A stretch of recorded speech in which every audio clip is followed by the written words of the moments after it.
Bonjour Bonjour. et bienvenue dans les 4V. Xavier Bertrand, vous êtes le président de cette région Hauts-de-France dont une partie est tellement durement touchée par les inondations. Déjà, quelles sont les nouvelles dont vous disposez ce matin? Quelle est la photo du secteur? Les nouvelles, elles dépendent beaucoup de la météo. Tout le monde regarde avec angoisse les alertes météo parce qu'on sait pertinemment que de l'eau qui tombe en abondance, ça risque d'être encore des habitations évacuées. Et au moment où je vous parle, on a des milliers d'habitations qui ont été touchées. On a 200 000 personnes qui voient aujourd'hui leur vie quotidienne impactée. Est-ce qu'elles vont Physiquement, toutes c'est pouvoir dur. retourner dans leur maison ou est-ce qu'il y en a qui vont perdre leur maison? Personne aujourd'hui peut le dire précisément, mais il faut savoir que les inondations, physiquement, c'est dur à vivre. Mais psychologiquement, c'est vraiment une épreuve. Parce que vous posez la question, est-ce que je vais pouvoir retourner vivre dans ma maison? La plupart du temps, la réponse, c'est oui. Mais surtout, il faut aussi répondre à l'angoisse des enfants. Est-ce que demain, s'il pleut à nouveau, s'il y a des inondations, est-ce qu'on va pouvoir continuer à vivre ici? C'est pour ça que la question qui se pose, c'est la reconstruction, c'est la prévention des risques naturels. Vous n'empêcherez jamais l'eau de tomber, mais vous devez plus facilement évacuer l'eau. Mais aujourd'hui, on a une autre urgence, et l'urgence au-delà des secours, parce que la solidarité a été formidable, c'est les assurances. Aujourd'hui, l'enjeu clé, c'est que les assureurs jouent le jeu à fond, tous les assureurs, pour tous les Pourquoi assurés, ce n'est pas le cas? quels que soient les Vous contrats. avez été assureur dans une autre vie. C'est Vous pour ça. savez comment ça se passe, Xavier Bertrand? Quand les caméras sont là, quand le chef de l'État était là hier, il a annoncé d'ailleurs l'état de catastrophe naturelle pour 244 communes du Pas-de-Calais et du Nord, il a débloqué 50 millions. Dans ces moments-là, il y a la solidarité, vous le dites, tout le monde est là. Et puis après, chacun reste dans sa maison, abîmé, avec ses papiers, ses soucis, ses interlocuteurs qu'ils n'arrivent pas à joindre. Qu'est-ce qu'il faut exiger des assurances aujourd'hui? C'était l'enjeu d'une réunion hier où j'ai été très exigeant avec la présidente de France Assureurs. Nous voulons aujourd'hui 3 choses. Déjà, la première, dès qu'il y a l'ouverture d'un sinistre pour inondation, dans le cadre des catastrophes naturelles, c'est qu'il y ait une avance de quelques milliers d'euros qui puissent être débloqués tout de suite dans les 8 jours pour que quand les gens vont retourner chez eux, ils puissent racheter des vêtements qu'ils n'ont pas pu sauver. Elle vous a dit oui, la présidente de France Assurance? La réponse a besoin d'être précisée. La réponse a besoin d'être précisée. Je l'ai dit au président de la République et je ne lâcherai pas. C'est aussi, Thomas Soto, racheter un frigo, une cuisinière, tout simplement pour reprendre l'activité, et beaucoup ne peuvent pas faire l'avance. Deuxième sujet, il nous faut des experts de toute la France. Vu le nombre de maisons qui sont concernées, ce n'est pas seulement avec les experts de la région des Hauts-de-France qu'on va pouvoir s'en sortir. Il faut donc qu'il y ait des experts qui viennent de toute la France, parce qu'il y a moins de sinistres dans toute la France, pour que, encore une fois, on aille très vite. Et là, qu'est-ce qu'elle vous a dit? Là aussi, ça doit être le cas, mais je veux vérifier, qu'on me dise les choses. Donc là-dessus, elle vous a dit oui. Les experts qui remontent de tout le pays, elle vous a dit oui. Il y a des compagnies qui aujourd'hui le font, mais je vous le redis, je veux que ce soit pour tous les assurés et pour toutes les assurances. Et il y a un dernier point. Quand vous êtes reconnu comme catastrophe naturelle, vous avez une franchise pour les particuliers de 380 €.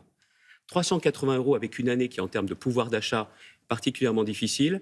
Nous avons décidé, avec le département du Pas-de-Calais, avec le département du Nord, nous allons prendre en charge cette franchise de 380. Pour tous les sinistrés. Pour tous de les toute la région. tous les sinistrés de la région. Parce qu'encore une fois, cette somme-là, il y a peu de gens qui l'avaient mise de côté en se disant que ça servira pour les assurances. Et je sais pertinemment que c'est aussi une aide en termes de pouvoir d'achat. C'est pas ça qui va du jour au lendemain changer la vie des sinistrés, mais c'est aussi une façon de leur montrer concrètement qu'on est à leur côté. Ça leur a fait du bien de voir le chef de l'État hier, Emmanuel Macron, qui est venu notamment à Saint-Omer? Oui, parce qu'il y a eu une solidarité locale formidable. Les élus locaux, les bénévoles, les amis, les services de l'État mobilisés. Mais quand le président de la République vient, c'est aussi pour donner une feuille de route très précise à l'ensemble des ministres. Le ministre de l'Agriculture, parce que nos agriculteurs auront besoin aussi de repartir le plus vite possible dans les meilleures conditions. Mais le régime des calamités agricoles, il est tout nouveau. Donc il faut bien vérifier qu'il n'y aura pas, pardonnez-moi l'expression, de trous dans la raquette, qu'il n'y aura pas d'oubliés. C'est aussi une garantie qu'il a donnée hier. Il y a notamment les entreprises. Les entreprises, certaines ont besoin d'être relogées quand elles le peuvent pour produire, mais les autres ont besoin de ne pas avoir les complications administratives. Pardon, mais sur les sujets d'assurance que vous avez soulevés tout à l'heure, il vous suit, le chef de l'État? Oui. Il est en soutien? Oui. Il va l'exiger? Tout à fait. Et il a bien vu que c'était un des sujets clés. Et encore une fois, vous me disiez tout à l'heure, d'expérience, j'ai eu à connaître notamment, on l'a déjà maintenant longtemps, des crues importantes dans le département de l'Aisne. Et je vois où ça peut bloquer, où ça peut traîner. Donc une Or, je ne veux ni indemnisation que ça bloque, ni que dans ça les traîne. 8 jours, en gros. Oui, c'est ça tout ce à que fait. vous demandez. Les collèges, les écoles, certains reprennent aujourd'hui, ça rouvrira demain, c'est raisonnable? Oui, parce qu'il faut bien voir qu'à chaque fois qu'on le fait, c'est là où les écoles, bien évidemment, sont hors d'eau, hors risque d'eau et où on peut aussi accéder. La région a la charge notamment des transports scolaires. Nous parlons plusieurs fois par jour avec le préfet qui fait un travail remarquable de façon à s'assurer que les conditions de sécurité, c'est une évidence. Mais vous savez aussi pour les familles, quand les enfants sont à la maison, quand ils sont aussi dans des salles municipales, c'est pas l'idéal non plus.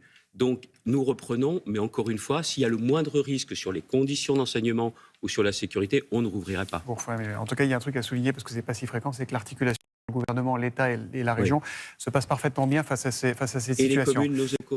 Vous avez donc vu le chef de l'État hier. Le président de votre parti, Éric Ciotti, lui, n'ira pas le voir à Saint-Denis vendredi soir. Il a décliné son invitation, comme le PS et comme la France Insoumise avant lui. Est-ce qu'il a raison, Éric Ciotti, de faire la politique de la chaise vide pour cette réunion? Moi, j'aime pas la politique de la chaise vide. J'estime en plus que quand il y a des occasions de dialoguer, il ne faut jamais les refuser. Et puis, il faut qu'Éric Ciotti nous explique ce qu'il a en tête. On ne peut pas avoir Gérard Larcher qui y va, Éric Ciotti, en tant que président du Sénat, Éric Ciotti qui n'y va pas. Là, franchement, nos électeurs sont désarçonnés. Moi, je pense sincèrement qu'il faut y aller, en s'assurant derrière qu'il y a un suivi. Là, l'enjeu, c'était l'actualité internationale. Quand vous voyez l'actualité internationale, oui, il y a besoin d'avoir un échange et de lui faire part également au chef de l'État de propositions. Puis aussi lui demander des éclaircissements. Il n'y va pas. Il dit d'abord c'est de la com, et ensuite il reproche au chef de l'État de ne pas s'être rendu à la marche contre l'antisémitisme dimanche. Écoutez, moi je vais vous dire une chose. Sur la situation internationale, oui, il y a besoin d'avoir un échange. Deuxièmement, c'est la question de l'élargissement du champ du référendum. Je suis pour ma part favorable depuis des années à l'élargissement du champ du référendum. Donc si c'est pour apporter des propositions dans une réunion comme celle-ci, je pense que ça vaut la peine. Et je vais même plus loin, c'est que je pense que dans le cadre de ces entretiens de Saint-Denis, comme on les a appelés, il fallait aussi demander, exiger que lors d'une prochaine réunion, il y ait, lors d'une rencontre chef de l'État avec tous les partis, les propositions des différents partis politiques pour lutter contre l'islamisme. Que ce sujet soit porté par les partis politiques qui ont des propositions, et je pense que c'était un cadre qui permettait clairement de le faire. Vous êtes à l'aise avec la politique israélienne contre le Hamas ou pas? Pour éradiquer les terroristes islamiques, oui. Parce que c'est la priorité des priorités. Sans réserve? Quand on fait la guerre pour éradiquer, bien évidemment, vous devez faire attention au maximum aux victimes civiles, c'est vrai. Mais quand il y a eu le Bataclan... Ce sont des mots, on voit bien que dans les faits, c'est impossible. Quand il y a eu le Bataclan, on a bombardé Raqqa. La France a bombardé Raqqa. Qui aurait pu nous empêcher de le faire? Personne. Mais si on va jusqu'au bout de votre raisonnement, ce qui est en train de se passer aujourd'hui, avec l'hôpital, Al-Shifa, si je ne me trompe pas, montre bien qu'Israël ne bombarde pas les hôpitaux. Mais ça montre bien que les terroristes du Hamas se cachent dans les hôpitaux et sous les hôpitaux. Et ce que fait Israël après avoir prévenu, après avoir demandé l'évacuation, vous savez ce qui s'est passé? Parce que là, ce ne sont pas les Israéliens qui nous le disent, ce sont aussi des experts internationaux qui sont sur place. Il y a des civils qui ont voulu sortir avec un drapeau blanc de cet hôpital. Qui est-ce qui leur a tiré dessus? Les terroristes du Hamas.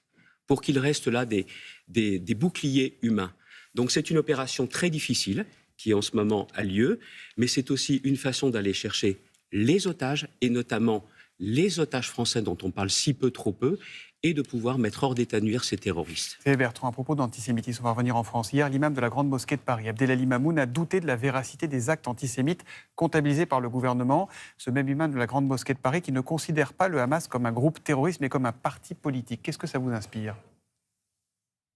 Une forme de nausée. Une forme de nausée. En être aujourd'hui à nier l'antisémitisme, à ne pas considérer le Hamas pour ce qu'il est, un mouvement terroriste, ça me fait dire aussi une chose, que si on veut lutter contre l'antisémitisme, il ne peut pas y avoir la moindre ambiguïté, la moindre équivoque. Alors, le recteur de la Grande Mosquée, lui, a été particulièrement clair dans son communiqué en désavouant cet imam, mais que cet imam s'exprime de cette façon le matin et s'excuse très très mal le soir, avec encore une fois des propos qui sont nauséabonds. Je le dis, c'est inacceptable. Il doit être sanctionné pour vous par la Mosquée de Paris ou pas? J'en suis intimement convaincu. C'est au recteur de le faire. Le communiqué du recteur, encore une fois, est clair, mais je pense que ça ne peut pas s'arrêter là. Et vous voyez, sur la question de l'antisémitisme, la marche a rassemblé beaucoup de monde dans notre pays. Mais il y a aussi un autre sujet. Vous avez ce film sur les atrocités du 7 octobre qui a été diffusé hier à l'Assemblée nationale. Personne n'est ressorti indemne de cette séance où ils ont pu visionner ces images. Je pense pour ma part, et je voudrais mettre une chose en débat, ce film-là, qui montre les atrocités, je souhaite que les juges, quand on condamne pour antisémitisme, puissent obliger ceux qui sont coupables d'actes antisémites à visionner ce film. Au procès de Nuremberg, au tout début du procès, on a obligé tout le monde à visionner les images des atrocités. Pour ceux qui sont coupables des actes antisémites les plus graves, je souhaite que les juges puissent obliger à visionner ce film. Je mets ce sujet en débat, mais je pense aussi très clairement que personne ne doit dire « je ne savais pas » ou « ça n'a pas eu lieu ». Ça a eu lieu, ces atrocités, on n'en a pas connu de telles depuis la Shoah. Alors je pense que clairement, il faut l'imposer à ceux qui se rendent coupables d'antisémitisme. Merci Xavier Bertrand d'être venu dans les 4V. Bonne journée et toutes nos pensées, notre solidarité aux habitants du Nord touchés par les inondations du Nord et des autres départements aussi désormais. Merci à vous. Beaucoup. Merci Xavier.